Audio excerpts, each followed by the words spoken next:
Utah lawmaker wants to cut off resources for undocumented immigrants to get them to self-deport. Democrat advocates widely oppose Representative Trevor Lee's HB 88 as cruel. He says he's putting Utahns first and he has more bills coming. Will they survive the full 2026 Utah legislature? Well, time will tell. During a time when anti-immigration rhetoric and policies have ramped up nationally under President Donald Trump's administration, the Republican-controlled Utah legislature is expected to debate a handful of bills aimed at restricting people without legal status from accessing public assistance programs and other resources, like their ability to legally drive or seek shelter. On this last part, I partially agree with him, I guess.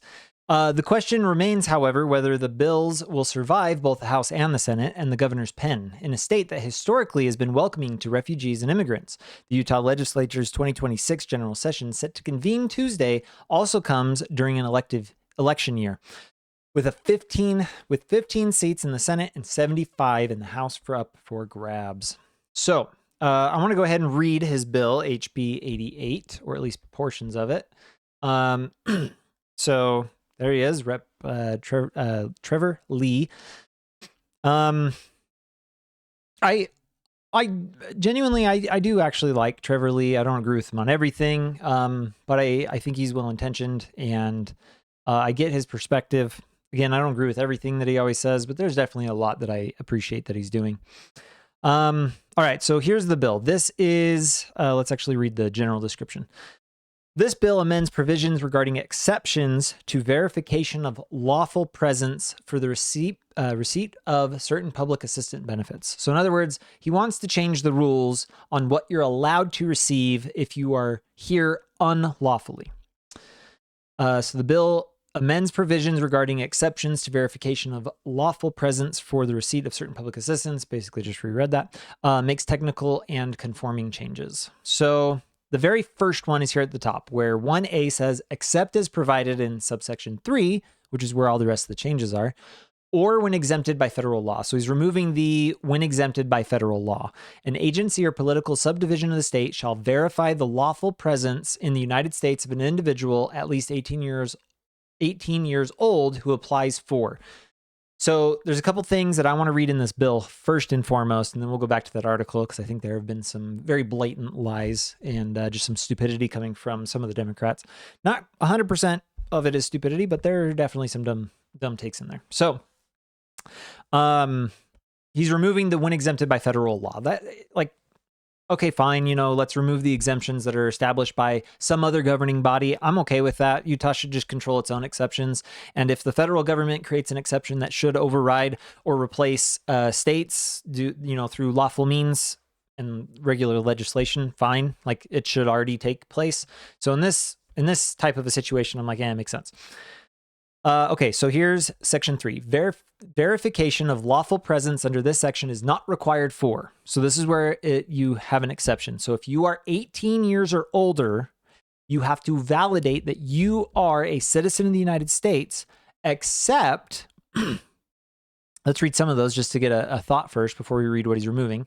Assistance for healthcare items and services that are necessary for the treatment of an emergency medical condition as defined here of the individual involved and are not related to an organ transplant procedure, short-term, non-cash, in-kind emergency disaster relief. We'll stop there for a second. So if there's an emergency and you're going through an emergency, we will take care of you. End of story. It doesn't matter if you're here illegally, legally, or whatever. So good. He didn't remove like the worst of the worst at the least, right? So we're moving more into a gray area where the arguments can begin. A, any purpose for which lawful presence in the United States is not restricted by law, ordinance, or regulation. I didn't actually mean to skip that now that I think about it. This is, again, just kind of the same thing as above. It's removing the federal portion of it. This part is what matters. So D, public health assistance for immunization with respect to immunizable diseases and for testing and treatment of symptoms of communicable diseases, whether or not the symptoms are caused by the communicable disease. So if you get sick and your sickness has, if your sickness has the symptoms that are the same as a disease that you can become immune to through immunization or vaccines or whatever, then we can take care of you. Now, I understand the argument that's been made that it's probably better off if we do get them immune because then they can't pass it on. But I think we all learned through COVID that not everything that we call an immunization actually makes you immune. The best example would be influenza. When you get your flu shot, what it's really doing is just going, it's getting you sick beforehand so that if and when you get it, or if and when you get it in the future, it lessens the symptoms, or it just doesn't make it as bad as it could be, right? So you're not actually immune to the flu. What they're doing is just lessening the problem that you might get from the flu. I understand the argument. My real question is, how much money are we actually spending on this? I doubt it's that much. So like, cool, good job. Like if you're saving billions, I have no idea how to even gather this information. If someone out there has a way, let me know, but I don't even know how to get this information. So fine, whatever. Okay. C or E, old E. Programs, services, or assistance such as soup kitchens, crisis counseling and intervention, and short-term shelter, specified by the United States General in the solely and unreviewable discretion of the United States Attorney General after consultation with appropriate federal agencies and departments that, right here. So he's getting rid of the such as part. Now, I am not a lawyer. I don't write law. I've never been a legislator. So I could have this wrong, but when I read it without those words, programs, services, or assistance specified by the United States Attorney General in the sole, it means that these technically don't have to be removed, but could be removed. And regardless of the could or should or anything, I believe the such as, maybe I'm wrong, but such as to me reads as if here's some examples, not definitives. Right? I don't think the law says that it has to allow soup kitchens, crisis counseling, and intervention in short-term shelter because it's still specified by the United States Attorney General. Again, maybe I'm wrong. This just might be a technicality in the wording, and he's removing it. And I'm okay with the removing of it because it helps remove the ambiguity, right? If you're going to have the word such as, it either needs to be directly, these are allowed. I don't want examples or anything or such as. It should just be program services or assistance that is soup kitchens, crisis counseling, and intervention. Now, again, I'm not a lawyer. Maybe the such as means literally those and he's removing them. If that's the case, then I'd like to have that conversation. I don't think it is. So maybe I'm the one with the bad take here. So let's go back to the article. The question remains, however, whether the bills will survive both the House and the Senate. I didn't mean to read that again. One of Utah's most hard-right Republicans, Representative Trevor Lee, is sponsoring those bills. The first to be filed is the bill we just read. Which would stop unauthorized immigrants in Utah from being able to access a wide range of publicly funded assistance programs. Well, first and foremost, it removes their ability to get immunization, vaccines and stuff, and it removes them from being treated and looked into if they have the symptoms of those diseases. So again, I would want to see how much money that's actually saving. Then it says that could be housing, that could be any type of healthcare. It could be homeless. Okay, it's not any type of healthcare because we already said emergencies are still included in that. It could be homelessness assistance, food stamps. I mean, you name it. Okay, that part's true. It could, depending on the AG. So if you convince the AG to include them, they can be included. If the AG doesn't, then they're gone. I don't know if I like the idea that the AG can have that much control. That to me seems a little strange, but it's already in our law, so it is what it is. But that's a different conversation for a different time. If Lee's bill is approved, it would likely, see the key word there, likely restrict undocumented people from accessing the state's Women, Infants, and Children program, which provides nutrition services and healthy food for pregnant, so on and so forth. So it likely could, because again, the AG will be in control. And here's the deal. My main concern isn't that this is we actually do need what I would call a pressure release valve. That's what this is. If Biden didn't allow in 14 million plus illegal immigrants into the United States, well, then, maybe we wouldn't have this conversation. But the point is he did. Therefore, there should be a means to make it possible for us to tell people you're not supposed to be here, go home. And we need to incentivize them to go home and make it as easy as possible for them to go home. Again, that's why I support personally, you should not be able to, as an American citizen, I would be fine with you face criminal charges if you rent to or provide jobs for illegal immigrants. End of story.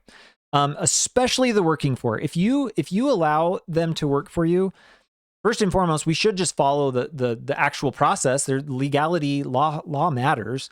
And if you allow them to work here, it incentivizes it, but more importantly, it gives them the means to live here. If you cut off the means for them to live here, then they go home. Then they won't want to be here, because when they get here, they'll be like, oh, I have nothing. I should probably go home. Makes sense to me.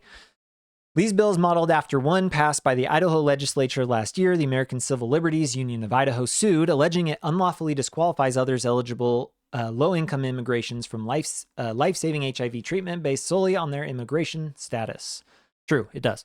It is what it is. So we're going to scroll down. This part was somewhat important, I thought. Though immigration is a national issue, Lee said he wants Utah to answer a call from the Trump administration to follow what other red states have been doing and help crack down on undocumented people. We should. Again, there should be a pressure release. There should be the ability that when people come here illegally, especially because those numbers ramped up in the last 4 or 5 years.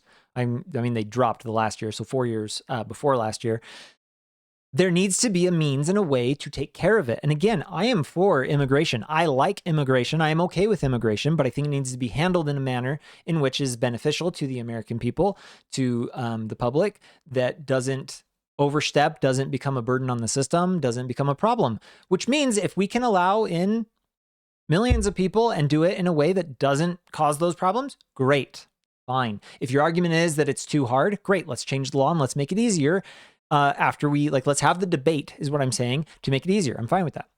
Advocates and Democrats, including House Minority Leader Angela Romero and Senate Minority Leader Luz Escamilla, have criticized Lee's proposal as heartless and mean-spirited for targeting vulnerable populations. I mean, vulnerable populations exist everywhere. And yes, why are they vulnerable? They're vulnerable because they came here illegally. So shouldn't we do the right thing and send them home? Lee's bills are hurtful and tell people they don't belong. They don't belong. That's the point. That's the law. The law says you don't belong here. End of story. There's no other question to it. You don't belong here. Our law, our bills already say that they don't belong here. So that's a stupid take.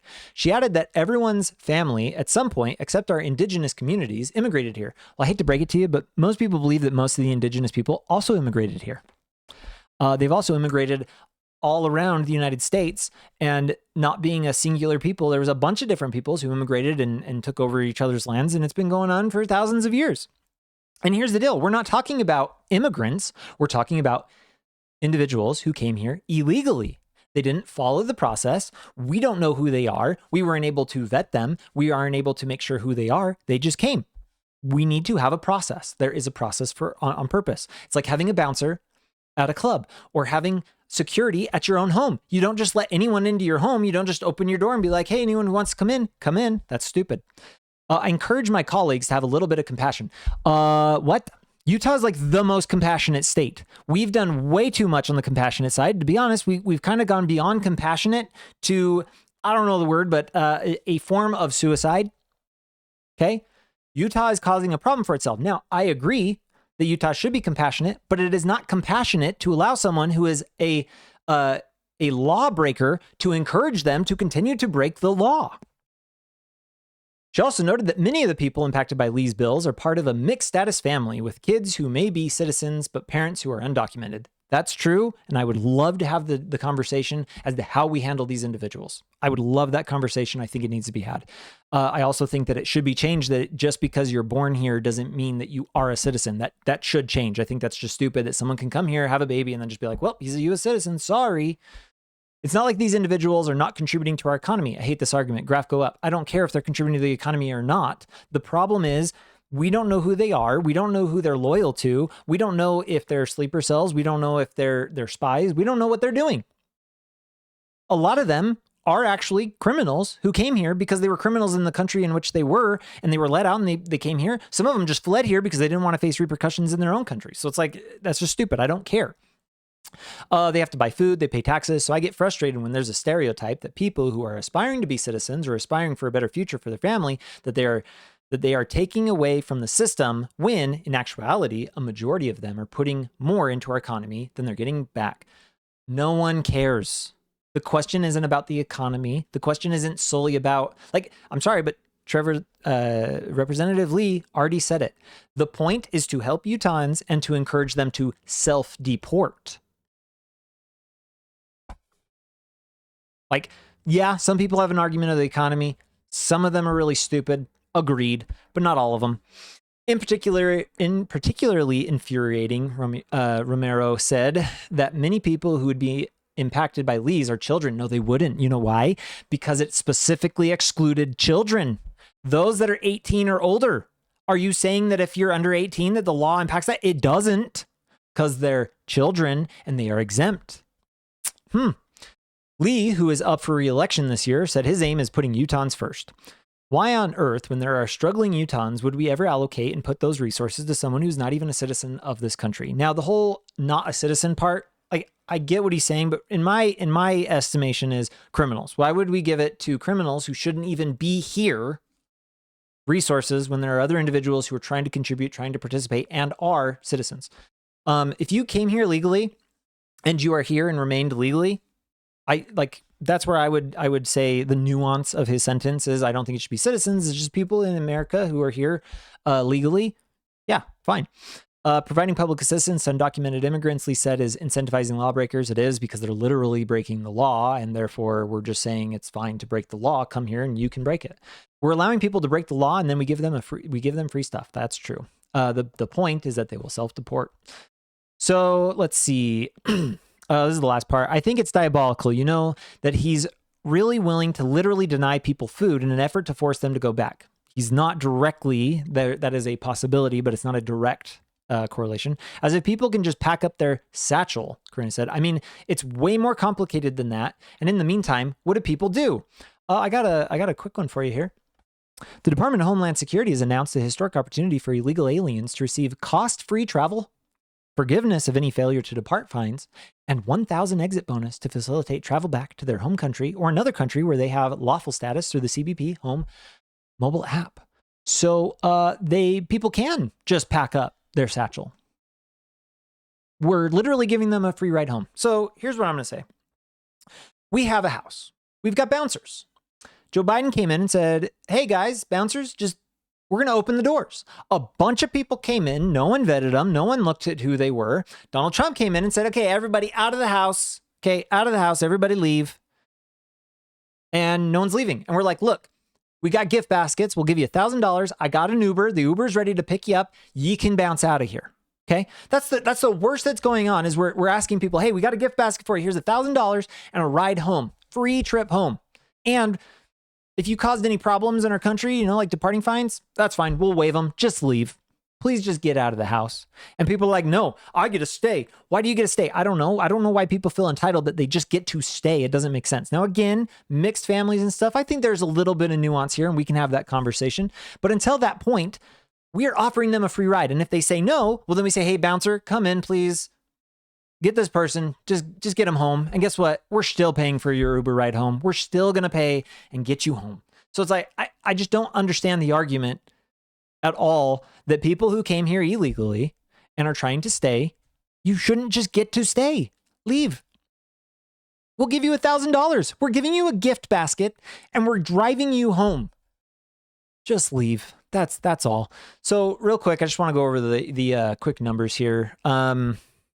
This is USA Facts. So in 2024, the expected undocumented residents is 342,000. So Utah residents who were foreign born. Now, I don't have a problem if you're foreign born. That's not my problem. My problem is here if you're here illegally. But that is 1 in 10 people in the U.S. are foreign born. Fine. There was another number. Let's see. I don't know if it's on here. Maybe it was the next one. Yeah, it was the next one. Unauthorized immigrant estimates reach record highs in 2023 in Utah, USA. This was posted August 26th. The data is coming from 2023. Effectively, the number is 140,000, 4.1% of the population, which is also the 13th highest. So about half, right? The number was 32,000. Or sorry, 342,000. So a little less than half of them. That's the half I want to leave. That's the half that I want to go home. They're the ones I want to self-deport. 140,000. Now, my understanding is we only got 1% of them out, or maybe 2% of them out this year or last year, 2025. Like, we've got a lot of work to do. And again, if you're here illegally, go home. You can come back. If they get you, you don't get to come back ever. You get denied entry forever. Just follow the process. That's all we're asking. Okay. And again, I would like to see some nuanced conversation about how to handle situations like the dreamers, the DACA recipients. I would love to see some new, but I mean, that number in Utah is like, from the estimates I saw, it's like 8,000 people. So effectively, all I'm really saying is we need to figure this out. You do need to go home. Joe Biden said, go ahead and come on in. Donald Trump said, okay, time to leave. Here's a gift basket. Go home. I don't understand why this is difficult. And for everyone else who's trying to like shut the door and keep all the people in here, it's like the house is too full. We're having some problems. We're all fighting. I think at the bare minimum, we need to figure out the fight between the left and the right. Okay, we have these two teenagers in the room and they're just fighting like crazy. And right now, the one teenager on the left is sitting there being like, no, I'm not going to let any of these people leave. They all have to stay. Why? Probably because they support them. And so they're just like, I get all this stuff from them. And that's why the right's like, yeah, kick them out. They're destroying the home. They're wrecking things. They're ruining things. They don't share my values. They're taking up the bathroom. Can we please just have them leave? Look, I'm going to give them a gift basket and let them go home. That's all I'm really trying to say. If you disagree with anything I said, go ahead and leave it in the comments. Let me know how I'm getting it wrong. Subscribe, share this video. Okay. If you respect what I do, if you like what I do, please share the video. It helps getting out there. If you think what I do is worth it. If you don't, please let me know why. Let me know how I'm failing. Let me know why I suck. And maybe I can improve. So until next time.